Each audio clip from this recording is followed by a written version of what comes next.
They need jobs, and they really would like to work, and they need your support. So here's the letter. Please join us. Please act as a man of faith, a man of conscience, and a senator who represents all Floridians. Thank you very much.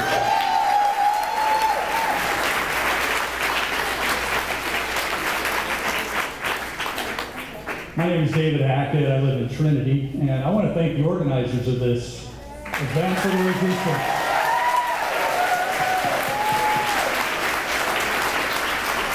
I came here tonight to ask Senator Rubio what the Republican Congress is going to do about our president's obvious conflicts of interest, the financial conflicts of interest. But I'm clearly not going to get an answer to that. I'm not going to stand here and talk to you in an empty chair. So I want to talk to the people in this room, and I want to suggest an idea. And particularly speaking to the organizers, in this state of Florida, we've amended our state constitution by overwhelming majority on a number of issues. We know there is broad support among the electorate here for issues such as medical marijuana, most recently, utility law reform. There's huge support in this state. The gerrymander, redistricting, huge support.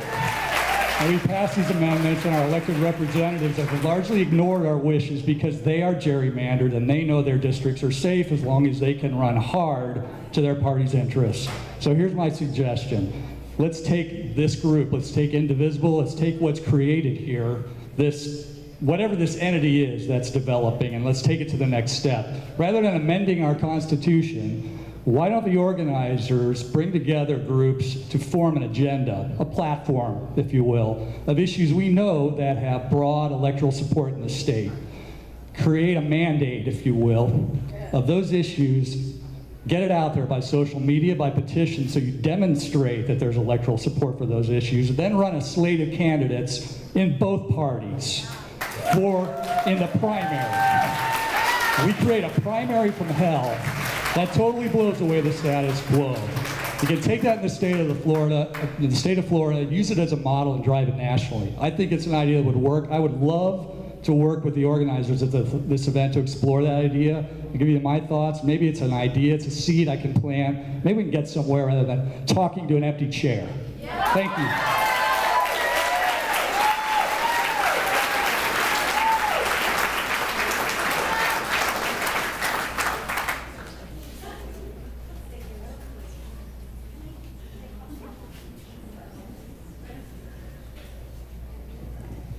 Senator, distinguished guests, and my fellow constituents, thank you for allowing me to speak to you today.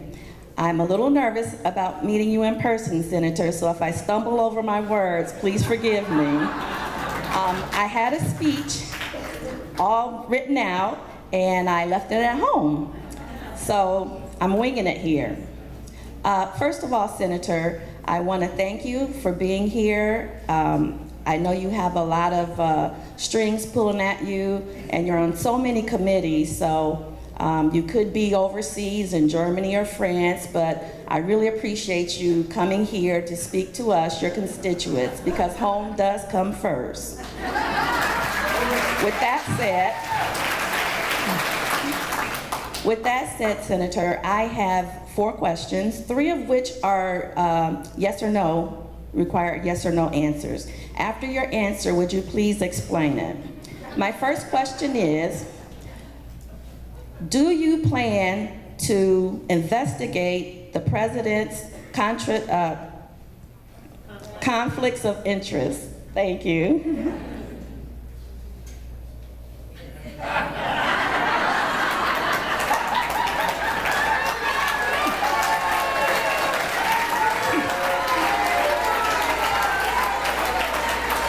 Okay, well, there must be something wrong with the mic because I couldn't hear you. So I'll move along to my next question. Are you going to push for an investigation regarding the president and the Russians? Again, yes or no, and then explain your answer.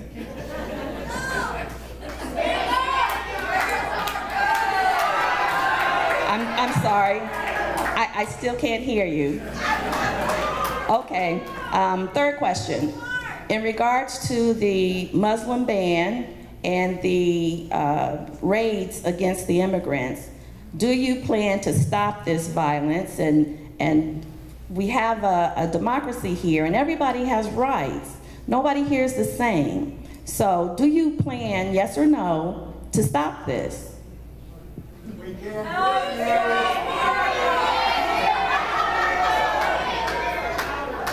Okay. My last question, Senator. What are your views on fake news and alternative facts? Okay. All right. Well, before I go, because I'm so honored, may I please take a picture with you? Please.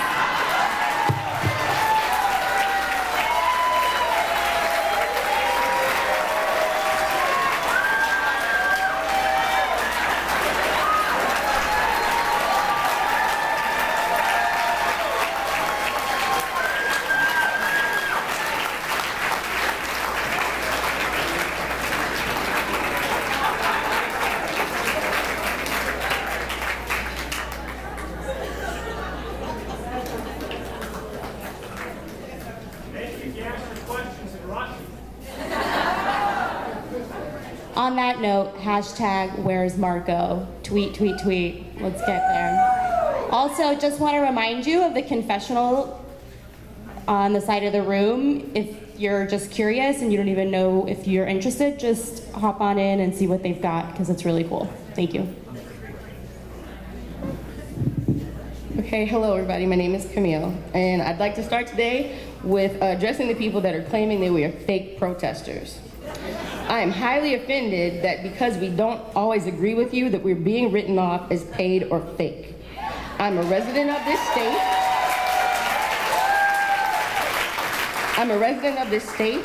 I'm a public servant. I'm a mother, a concerned citizen who wants to hear from my senator. How dare you dismiss our concerns as fake? And just to prove it, here's my driver's license if you want to look at it. Mr. Rubio, you were elected by the people of Florida to serve us. Not just the people who voted for you, but all of us. Your job as a public servant is to be our voice in this democracy. However, this past election has shown me that the politicians, in particular the GOP, care more about serving your party and self-interest than you do about serving and doing what's right for the American people. Examples of this include voting for Betsy DeVos to head education when she's remarkably unqualified and has never stepped foot in a public school. Would you have still voted for her if she was a Democrat or she didn't donate to your party? I think we all know the answer to that question. Voting for a person who's against and has sued the EPA 14 times to be in charge of the EPA. Answer this, is dismantling the Environmental Protection Agency really what's best for the American people? Anybody? No. This one's important to me. Not speaking out about Steve Bannon.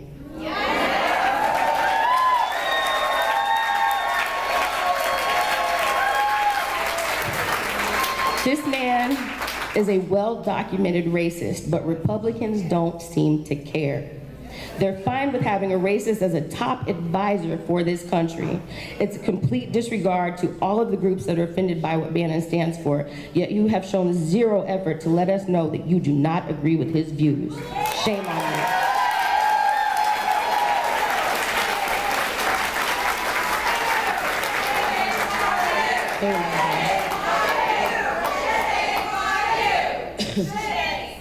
Mr. Trump holds the lives of American troops in his hands. He is the commander-in-chief, and the troops have vowed to follow his orders. So they deserve to know, without a shadow of a doubt, if their commander-in-chief has inappropriate ties with Russia.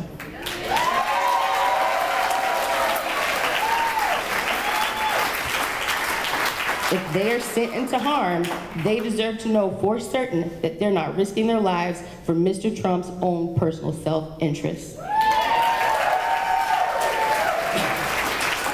You tweeted about a week ago that you were confident that the Intelligence Committee can conduct a thorough investigation into Russia, but you've put what's good for your party over what's good for the Americans so many times. Why should we trust you? Why should we believe that the GOP members of your committee won't cover something up in the name of the party when you've shown us within the GOP that there is no line of which you will not cross? To be honest with you, I don't trust any of them. I don't trust the Democrats to not make something up. I don't trust the Republicans to tell the truth or hide things from us. By being against an independent investigation, it looks as though you have something to hide, though. Russia did hack the RNC, they just didn't leak it. So are you scared with the independent investigation that something's gonna come out that you don't want us to know?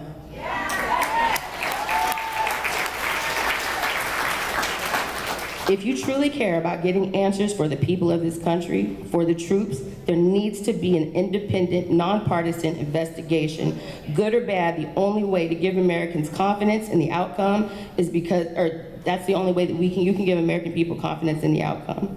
I'd like to end by saying it's too bad that you couldn't be here tonight, but I promise you, I'll be back.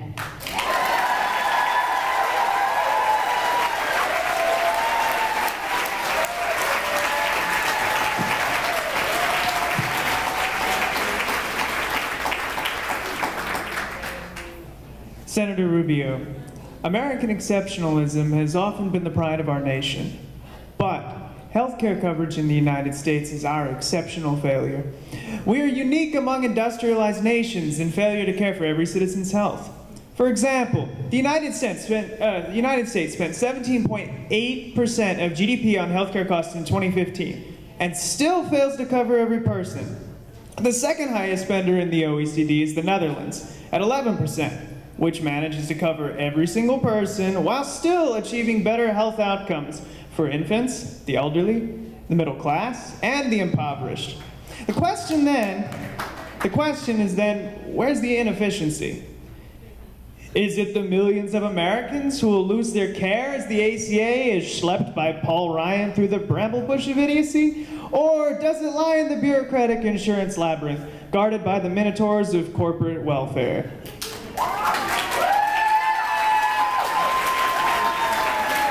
If single-payer healthcare removes the inexpensive insurance middleman while lowering long-term care costs due to early intervention, then the fiscally conservative choice is clear. Similarly clear is your fate as senator. For the majority of Americans demand universal coverage. Polls show that. If your voting record on universal healthcare doesn't improve, I promise you, you will no longer be Senator Marco Rubio, but former Senator Marco Rubicon.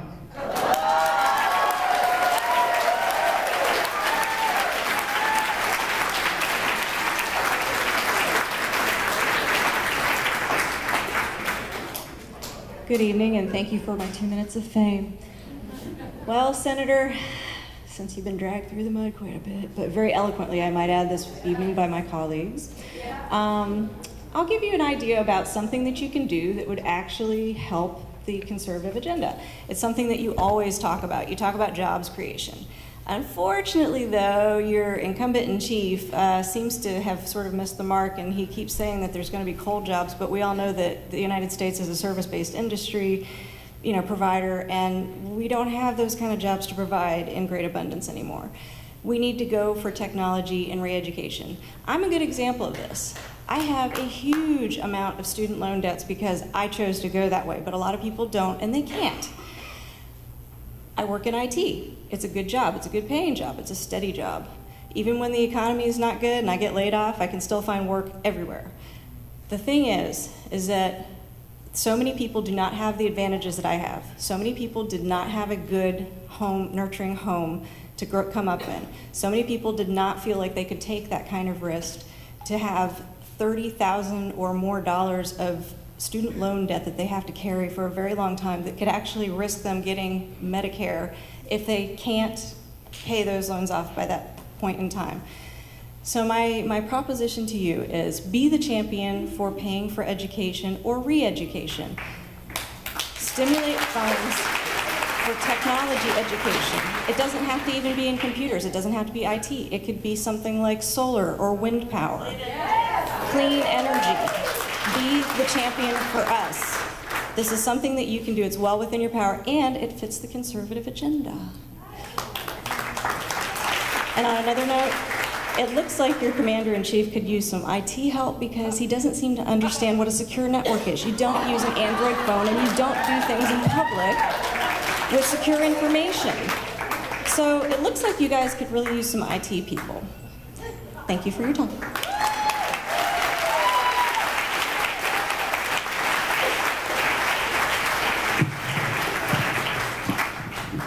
Hello, my name is Carol Smith, and I'm a leader of the Indivisible chapter in Sarasota, Florida,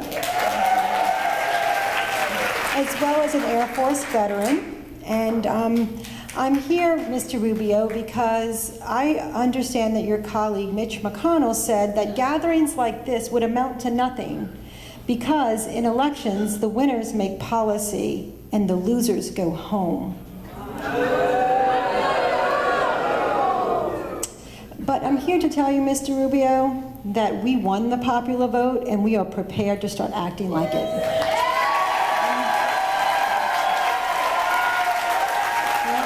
We are not going anywhere. But I'm here to talk to you tonight also about a very sober situation. And I think it's really sad. As a veteran, I still have friends that are currently serving, and they're weary. Some have served 5 or 7 tours in Afghanistan and Iraq, and they're broken. We're not fixing them, and they're tired and weary and broken. And this is really unfortunate, but we all know that this is the case in the United States. Someday, very soon, our president will go to Congress and ask for funding for yet another war, for some other reason. And he will say something like, well, I would like to declare war. I need your support for blah, blah, blah.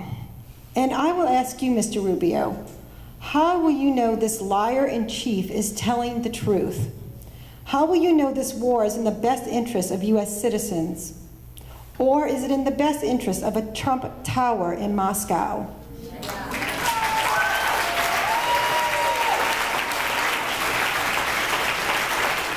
Lying is not an American value. Are you, Mr. Rubio, prepared to stand up against this lying? Lying is not a value that I was prepared to give my life for in the U.S. Air Force, and I'm not prepared to start now.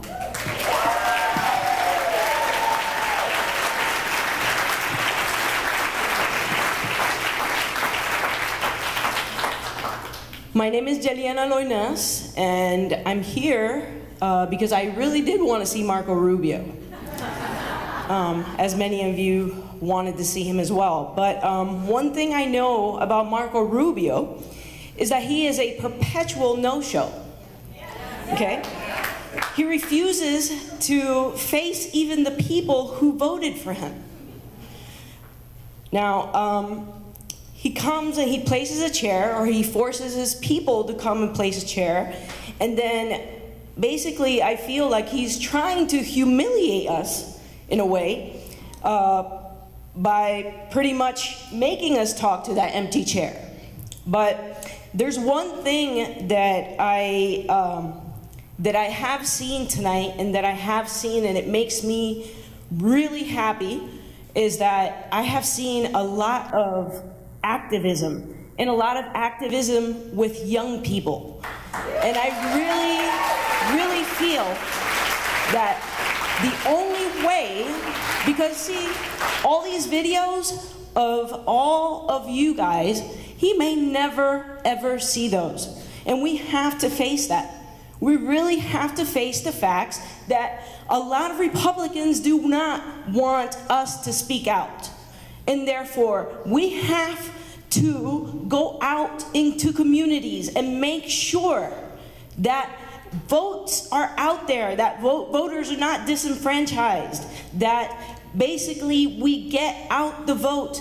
The gerrymandering is a huge problem in red states, and unfortunately Florida is a kind of red state. Marco Rubio did not want to be here tonight because he knew exactly what was going to go on here. A lot of the Republicans have been badgered around the country. Why? Because people are sick of it. and it has to do with gerrymandering. And we have to focus our communities in that. We have